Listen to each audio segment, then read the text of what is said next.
Hi, my name is Meredith, and I'm a student studying psychology from Canada. My question is very simple.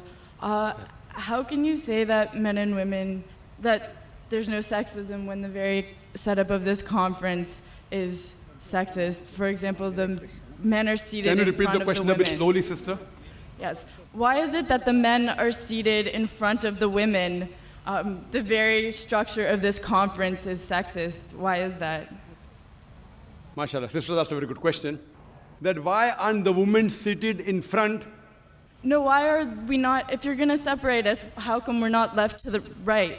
Correct. Why is one in front Sister, of that's the a very other? good question. That why are the women, if you believe in equal, why not left and right? Why not? It's a very good question, sister. Because the Quran says in Surah Nur, chapter number 24, verse number 30, say to the believing man that he should lower his gaze and guard his modesty. Whenever a man looks at a woman, any brazen thought comes in his mind, he should lower his gaze. Now, if the women are sitting on my right, I will only have to speak looking on the left.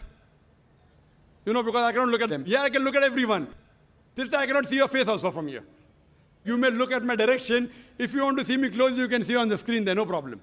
But for me, the Quran says, the moment I look at a woman, I should lower my gaze. Unless she's my wife, or she's my mother, she's my daughter.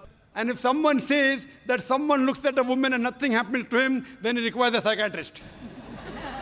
So if you were here, I would talk to you like that. So you'll tell me, what an ill-mannered man is this? You know, showing me his back. Now my gaze is there. Knowing the microphone, I cannot see you. I can just see, okay, just a little bit here and there. So I'm maintaining my hijab. Now when we have lady speakers speaking, only ladies, front row, no problem. So what happens? Because it's a gent speaking, there are occasions, some occasions, then we have to keep a partition, and we can do that. And we have done that. But there's such a vast gathering, so many cameras, it will obstruct. So that's the reason, but in no way are we trying to say that the women are inferior. That's the reason we have got a screen close to you, mashallah, especially for sisters who are sitting a bit more behind, so you can get the view. But in front, it will be difficult for me to speak, for me to maintain my hijab, for me to look, because in public speaking, you know, we are taught we have to look at the audience. If the audience is a woman in front of me, you know, I remember once I'd gone to the Gulf country, and I was called for a talk, and a ladies' organization. I always say that at least the front row should be gent, you know. But they didn't do it. So half the talk I gave looking at the ground and balance half looking at the ceiling. Down, ceiling, up. Believe me, I was in hell. Not because I was in company of ladies. I was in hell because half my lecture I gave looking at the ground and half my lecture looking at the ceiling.